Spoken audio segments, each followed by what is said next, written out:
Hello, good morning. And by good morning, I mean 5:30. 5:30. Yeah, apparently that's when I've been starting all the vlogs or whatever like that. I'm currently editing. Yeah, it's taken so long because it's painful to watch, kind of. Yeah. But no, I'm actually adding in, I'm actually editing it. I'm not just dragging and dropping. I'm actually editing it and putting, the photos in between, along with the fade in from lights and camera shutters and all of that. There's the nose. There's the nose. There's the nose. I've been Snapchatting all day. I'm very sleepy because I set an alarm and stayed up till 5. Stayed up till 5 in the morning putting on these little pegs. So now we have an eyebrow and the strings. The strings! Yeah. People have actually cosplayed as Medley. It's crazy. And what's the kings in it? And the harp. This would be like the coolest prop, wouldn't it? I don't know. A moment after Mr. and Mrs. Darling left the house, the nursery windows blew open, and flew Peter Pan, and a fairy no larger than your hand. Her name was Tinker Bell, and she moved in a sparkling shower of fairy dust. She flew about the room, searching for something, and finally landed in a dresser drawer full of sewing things. There, sure enough, was Peter Pan's lost shadow. Peter woke Wendy by playing on his pipes, and asked her if she would be good enough to sew his shadow back to his feet again. "I am so glad you came tonight," Wendy told him, as she sewed on the shadow.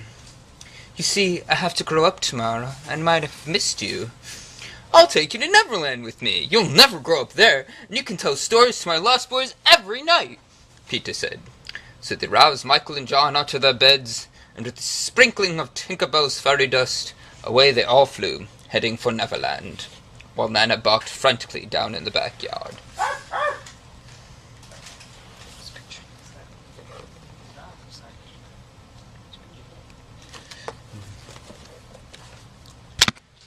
What kind of food, Joshua? They set out through the forest, found the entrance into the hollow tree, and hid themselves near it until the children came out.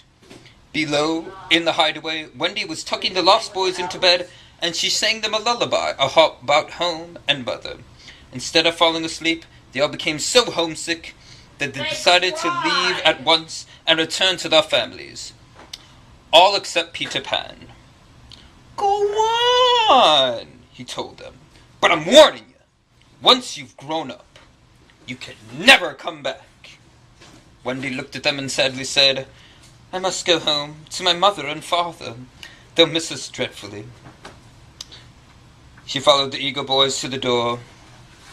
"Goodbye, Peter," she whispered. As the children scrambled out of the hollow tree, they were captured by the pirates and carried off, struggling to the ship. Captain Hook and Smee remained beyond with a gift for Peter, a package with a bomb inside. "I gave my word not to lay a finger or a hook on Peter Pan, and Captain Hook never breaks a promise. But when Pan opens this, it will blast him right out of Neverland forever." Isn't he a great reader? Aboard the ship to the pirates told the children they must join the crew. "Unless you do," Hook threatened, "you'll walk the plank."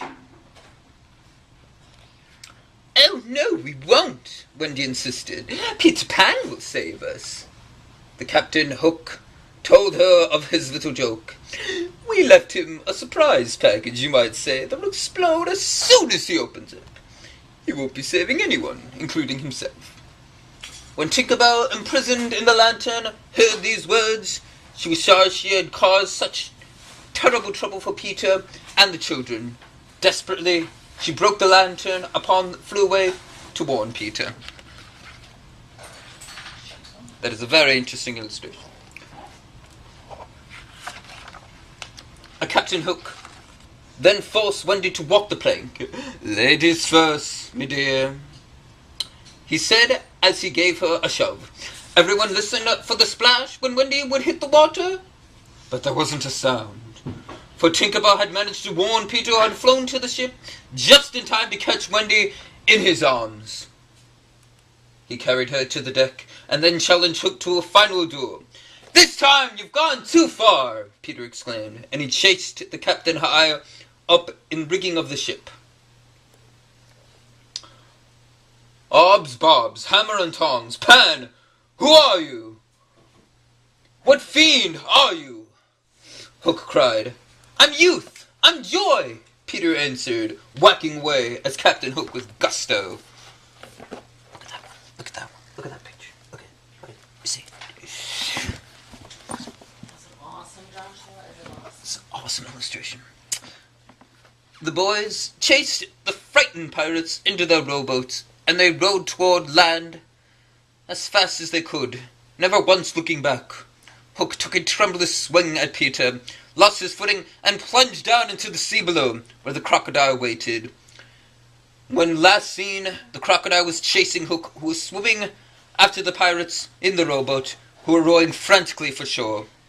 Now Peter Pan became captain of the ship. Tinkerbell, who was happily,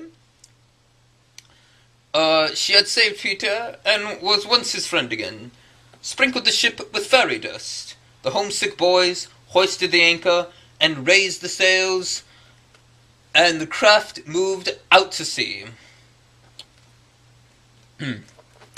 "Where are we sailing, Peter? I mean, Captain Pan," Wendy asked.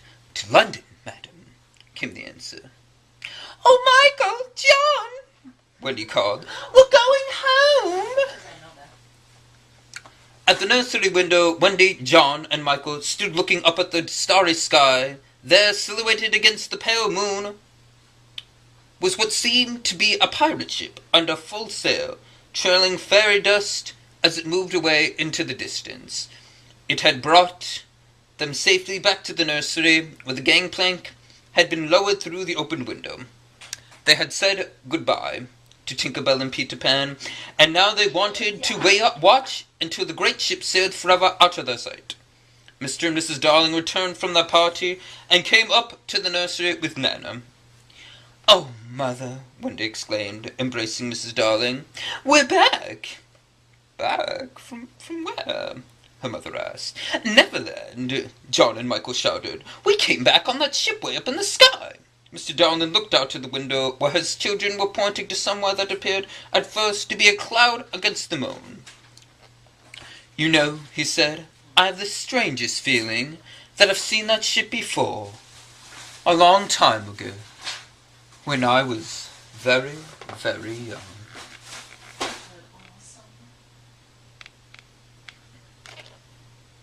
Yay, Joshua, yay. The end.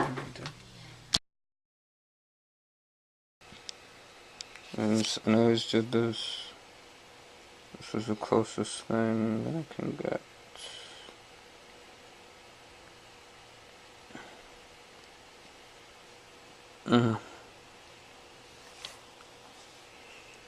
Now, can you write "never grow up" in the letters? No way. Especially considering there's only 9 digits you can work with. 8 digits. Alright, so here we are on the creepy, look at that Mario right there.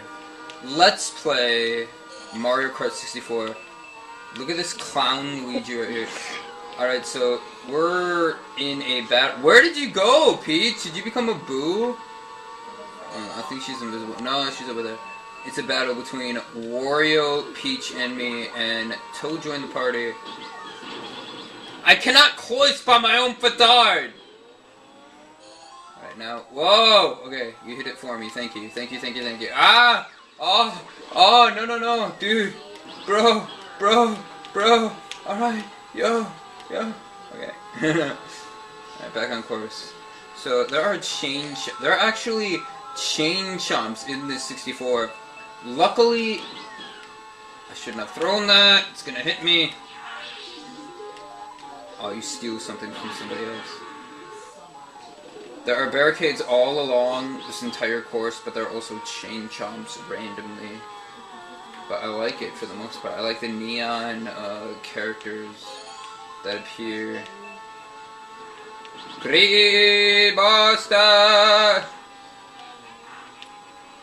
Yeah, he's been bothering me this entire game, and I haven't gotten first place. This is a 150cc special. So I turn invisible, I guess? I can go through him, cool. Peach! No, my turn. My turn! Peach! Peach! No! Oh my gosh, I want to see Peach's score now. Oh my gosh, wow. That's my first place. Can I see Peach's score now? Yeah, look at that. 300s. 300s. 3. She was right behind me. 3. Yeah, look at this. Look at this old school 64 celebration trophy ceremony.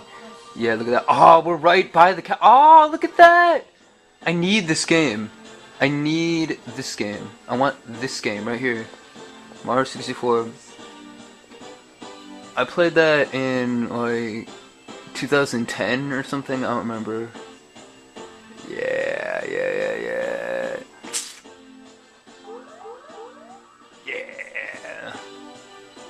Yeah, I'm second best, whatever. Point is I beat Rainbow Road, that's all I care about. Look at that. Yeah. Oh, it's just like the Super Nintendo where the cheap comes out and...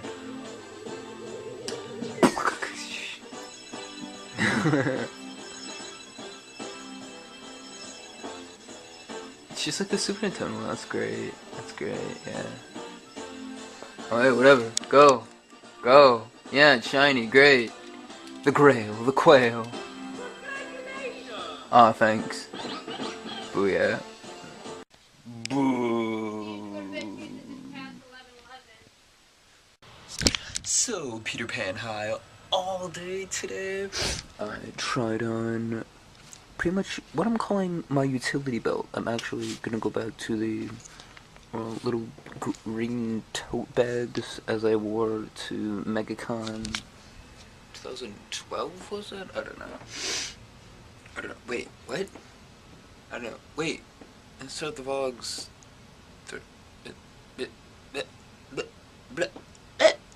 13, whatever. Sorry.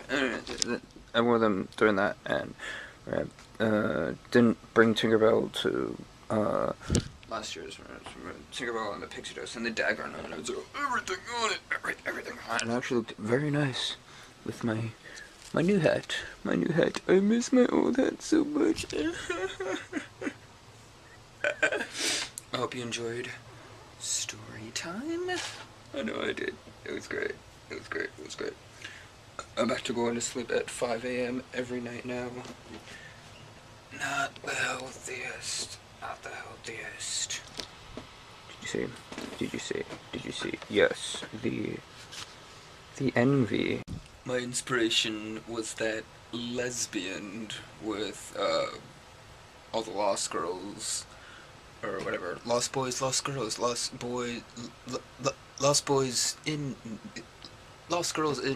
Boy. I don't know. They were all. Yeah, and it was very cool. I don't know, make some.